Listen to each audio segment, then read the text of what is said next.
The title of my piece is The New Normal, and it's about the redesign and the redevelopment that's happening at the Centre for Addiction and Mental Health in Toronto.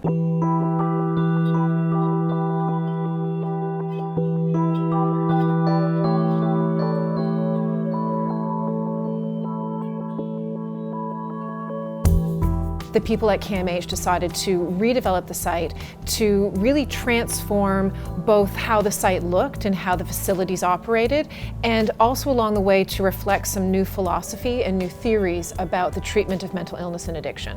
I think the thing that we're pioneering is matching the new thinking about mental illness and how we approach it as healthcare providers, as individual human beings, and as society, and mirroring that in the development of the campus. The biggest change that's occurred in the way we deliver care to people with mental illness is a very simple, basic assumption, and it's the assumption that people with mental illness can get better. And in a way, it's become mainstream. Mental illness has become, a part of our lives, the way that we saw, AIDS becoming mainstream or breast cancer becoming mainstream. The more openness about it, the more it becomes part of, what all of us deal with or know about or talk about. We're building on the grounds of CAMH, a new hospital for the 21st century. But the footprint of land on which we're building is an historic place. It's the site where the original provincial lunatic asylum opened in Ontario in 1850, the first place in Ontario purpose-built for the care of people with mental illness. When the Provincial Lunatic Asylum opened in 1850, it was well outside the city limits of Toronto. And in those days, it was completely separated from the environment by a brick wall.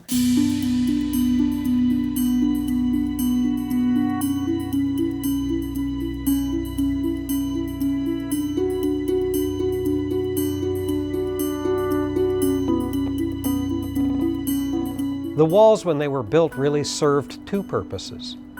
One was to keep people who were patients inside the hospital, and the other was to protect the outside. And that contributed to the sense of foreboding around the asylum.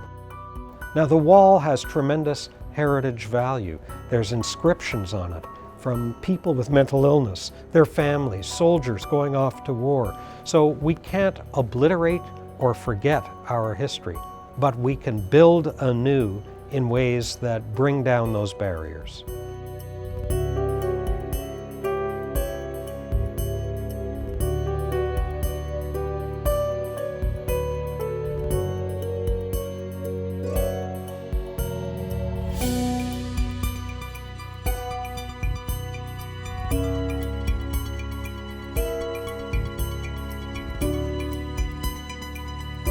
When you go into the old buildings, the ones that are slated to be demolished but haven't yet been demolished, they're dark and they're gloomy and the ceilings are low and the lighting is terrible, and it very much feels like you're in a long ago institution. It feels like you're in One Flew Over the Cuckoo's Nest.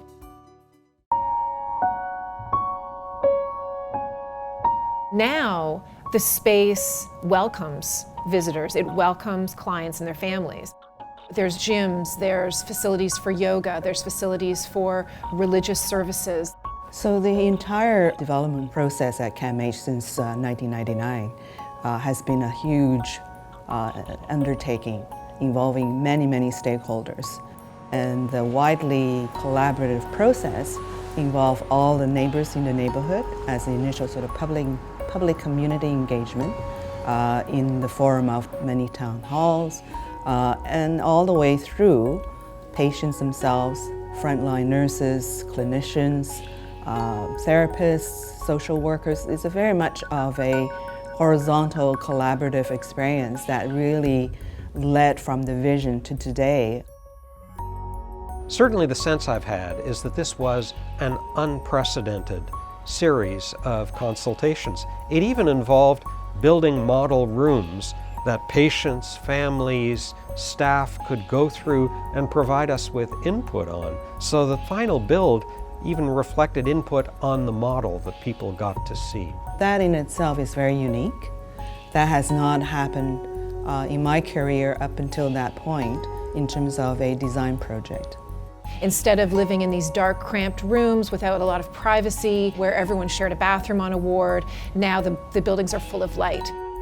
That people placed a really high priority on available light, that the darkness that they might be experiencing internally not be mirrored by the environment in which they found themselves. The McCain building, which is on White Swirl Way, is one of three what we call apartment-like buildings. We wanted to use materials and finishes, choice of furniture and lighting, very much creating a familiar setting that's reminding them of home. So suddenly, there's a thermostat for an individual patient. Suddenly, there are phones. We have windows that open.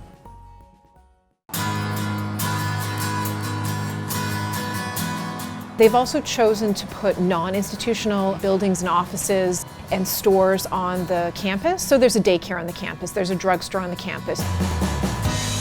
So people in the community are going to see it not just as a place where you go if you have mental health problems, but as a place where everyone in the community can go to.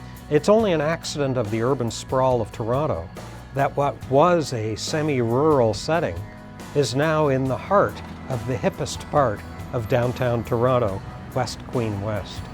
Until 2 decades ago, we had a neighborhood that was rapidly gentrifying, but had a black hole.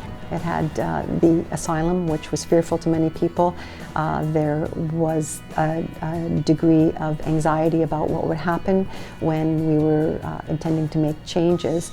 And so the organization has taken very seriously our role not only in changing the environment in which we care for people with mental illness, but also taking the responsibility as a publicly funded organization to give back to the community, to the neighborhood in which we live, to the city of Toronto, to the province. And that's really what I hope this redevelopment will accomplish as the city streets crisscross through this 27 acres, as both public and private buildings go up on this site. We integrate into the fabric of a neighborhood, and you can't tell where the hospital starts. So it's really not just changing the aesthetics of the building and making it less bleak, less gloomy, less institutional. It's actually sort of getting at the stigma of mental illness and like quite literally opening the windows on it, like, you know, pulling back the blinds and saying, you know, this is normal, this is part of the human condition, this is part of what a lot of people experience, and there's nothing to be afraid of.